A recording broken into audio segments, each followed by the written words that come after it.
Nesse vídeo eu vou te falar o que é o Scrum, como ele funciona e por que eu sou contra mesmo sendo uma Scrum Master.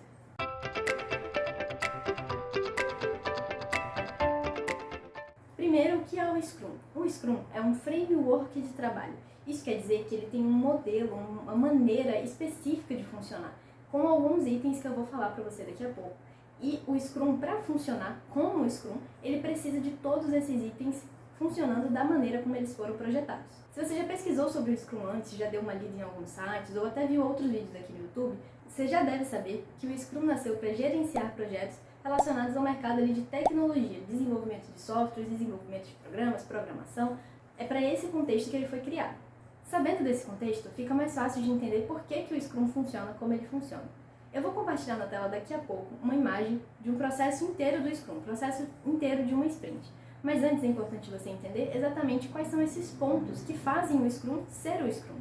Para o Scrum existir, ele precisa ter um Scrum Master, que é basicamente ali, de uma maneira bem simplista, o gestor de projetos do Scrum, a pessoa que garante que o Scrum está funcionando da maneira que ele foi projetado para funcionar.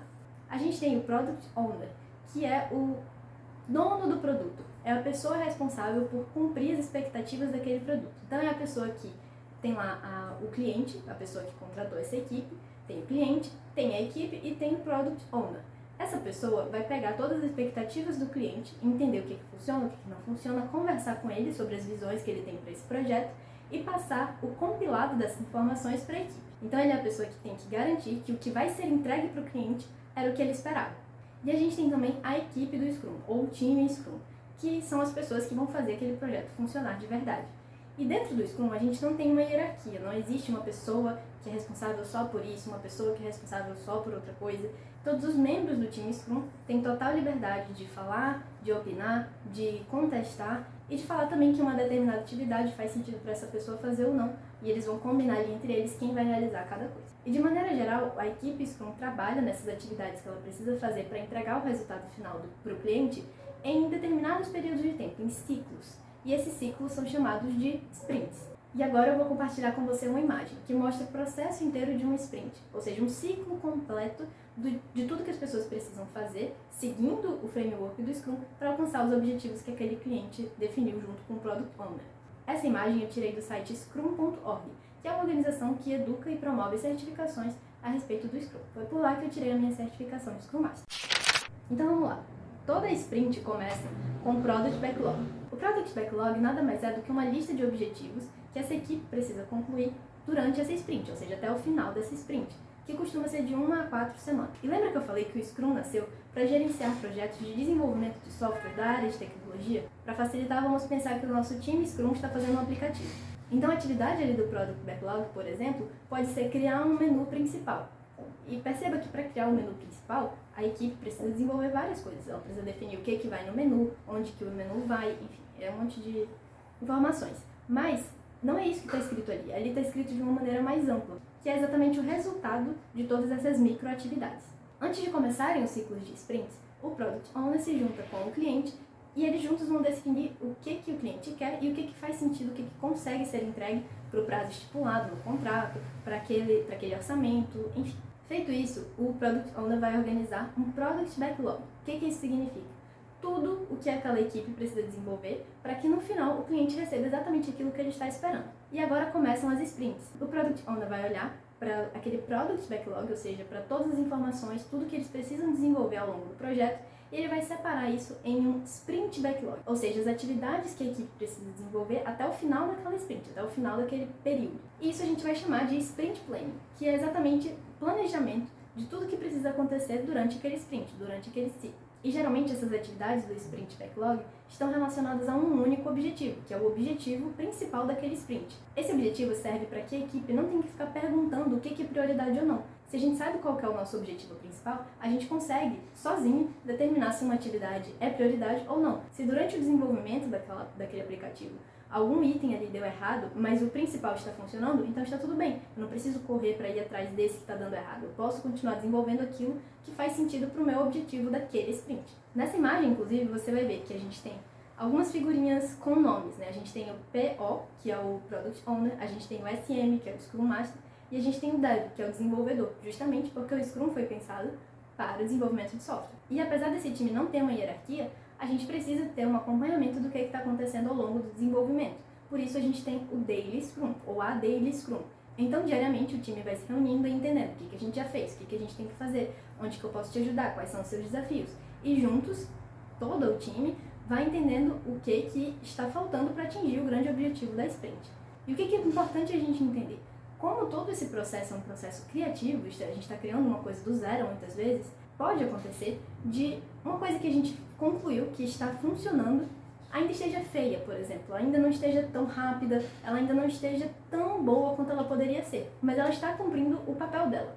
E aí que entra essa caixinha ali quase no final da linha, que significa definição de feito, e o increment, quer dizer incremento. O que isso quer dizer? Quer dizer que todo time precisa ter muito bem alinhado, muito bem definido o que precisa ser feito, o que precisa funcionar, porque senão eles vão ficar o tempo todo querendo incrementar, querendo melhorar, querendo aprimorar aquela funcionalidade que está cumprindo o seu objetivo. Então esse momento serve para: o que eu queria fazer está funcionando? Sim.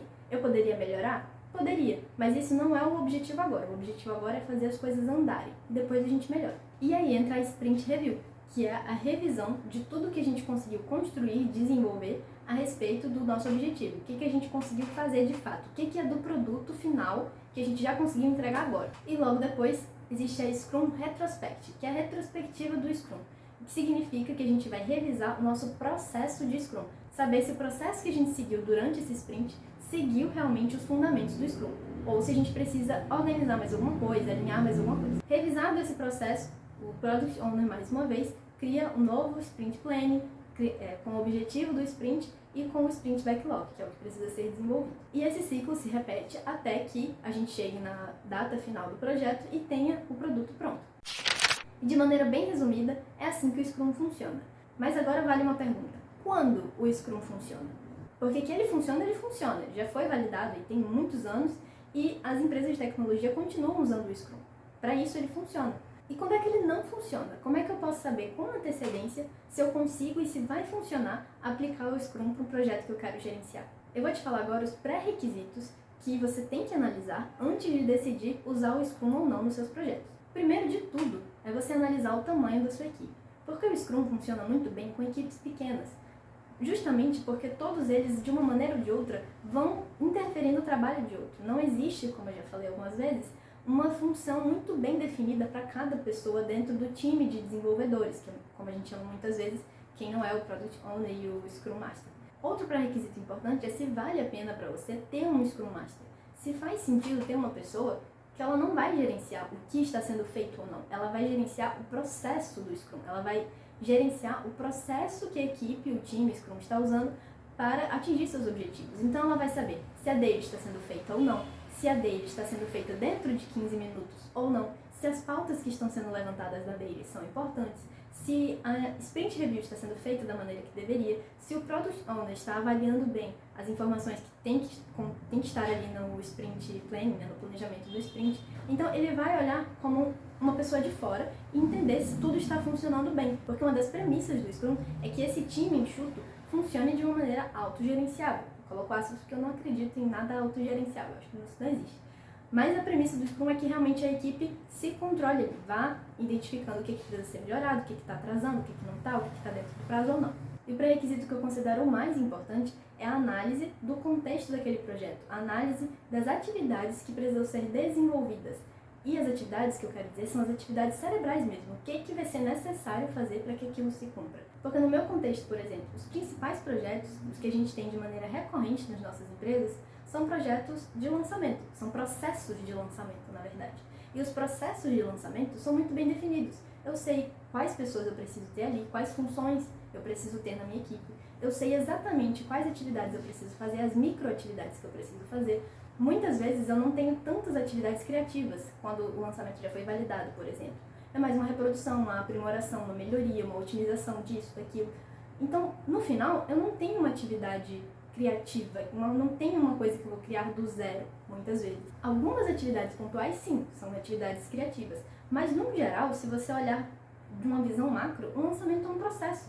Eu sei exatamente quanto tempo vai levar para fazer determinadas coisas, eu sei quais pessoas eu preciso ter na minha equipe. Ao contrário do desenvolvimento de um software, por exemplo. Por mais que a minha equipe já tenha feito diversas vezes um aplicativo, ele não é o mesmo do que o cliente está querendo. Pode ser até que uma funcionalidade seja igual a uma coisa que ele já tenha criado, pode ser que a interface seja parecida com alguma coisa que já exista, mas no final aquilo é único, aquilo é muito específico e de certo grau subjetivo do olhar do cliente, do olhar daquele cliente específico que contratou a equipe. Então eu sou contra usar o Scrum para gerenciar processos de lançamento, porque é isso que são processos. São coisas muito bem já definidas, são muitas vezes atividades que você já tem ali um determinado briefing, uma determinada maneira de fazer, que você vai mudar uma promessa, você vai mudar uma coisa ou outra. Existem sim, claro, dentro do processo de lançamento, atividades que são mais criativas, que são geralmente as atividades mais ali do copy e do estrategista. Essas são, e do social media também. Essas são funções que trabalham um pouco mais de criatividade, que tem que construir de alguma maneira algo do zero. Mas, de maneira geral, o lançamento é um processo. Eu tenho exatamente as atividades que eu preciso cumprir. Eu sei muitas vezes qual o período de tempo, se eu já trabalho com aquela equipe há algum tempo, eu sei quanto tempo leva para as pessoas fazerem essas atividades. Então eu não preciso ficar falando com essas pessoas diariamente para entender se elas estão com alguma dificuldade, se tem alguma coisa que saiu da rota, se a expectativa não está sendo cumprida. Isso não existe dentro desse contexto. É importante sim a gente ter rotinas, já tem um vídeo aqui no canal falando sobre rotina, mas essa rotina, esse framework, na verdade, do Scrum, não funciona para os lançamentos. E o que muita gente faz dentro do mercado de lançamentos que eu vejo? Ignoram totalmente todo esse contexto de sprint planning, product backlog, sprint review e retrospectiva e nananana, a equipe enxuta e tudo mais, e quer aplicar só a daily, falando que isso vai tornar a metodologia ágil, que isso vai tornar a gestão ágil. E não é verdade. Muitas vezes o que torna a gestão mais ágil nesses contextos, que são mais processuais, são a comunicação de maneira assíncrona ou não, dependendo do seu contexto, da sua empresa. As reuniões, que não precisam ser diárias, eu tenho uma reunião semanal com a minha equipe. Com algumas pessoas eu tenho uma reunião semanal também de maneira individual, porque elas são pessoas que se envolvem de alguma maneira um pouco mais na empresa. Mas fora isso, não faz sentido para mim, por exemplo, pegar a pessoa que é responsável por agendar os e-mails, agendar as mensagens, configurar uma coisa ou outra, uma parada de domínio, que são atividades extremamente específicas, operacionais, processos muitas vezes, de cliques. E aí todo dia eu vou prender essa pessoa por 15 minutos para perguntar: o que você fez ontem? Ah, você agendou esse e-mail? Ah, hoje você vai agendar esse outro e-mail. Assim, não faz sentido pra mim. É a perda de tempo dessa pessoa. São 15 minutos? São, mas eu acho que são 15 minutos todos os dias. Fica chato, fica enjoativo. Eu já falei também em outro vídeo sobre a importância de você ter pautas muito bem definidas e que você precisa tratar com todos que estão na equipe. Muitas vezes na gestão dos processos de lançamento, a gente tem poucas coisas que a gente precisa falar com a equipe como um todo. A maioria das coisas a gente fala com uma pessoa específica que é responsável por aquela atividade. Então não faz sentido aplicar o Scrum para lançamento. Então, para fechar esse vídeo, eu vou te dar uma pergunta e com a resposta dela você já vai saber de maneira muito rápida se faz sentido implementar o Scrum ou não. O projeto que você vai gerenciar é mais criativo, você precisa criar mais coisas do zero e do absoluto zero, ou é um processo mais executivo, você tem que gerenciar que as atividades que já estão previstas sejam cumpridas nos prazos específicos. Se o seu projeto for mais criativo, pode fazer sentido utilizar o Scrum. Aí você volta lá nos pré-requisitos. A equipe é enxuta, toda a equipe tem a mesma liberdade de perguntar, questionar, fazer, executar. Faz sentido ter um Scrum Master, uma pessoa que vai gerenciar simples e puramente o processo de cumprimento do Scrum. E o terceiro lugar, você já respondeu, esse projeto é mais criativo. Se você gostou desse vídeo, não esquece de dar o seu like e se inscrever para receber mais vídeos como esse. E deixa aqui nos comentários, você concorda comigo que o Scrum não funciona para tudo, não é a solução mágica que vai fazer os seus projetos serem mais ágeis? Eu quero saber, então deixa aqui embaixo e até o próximo vídeo.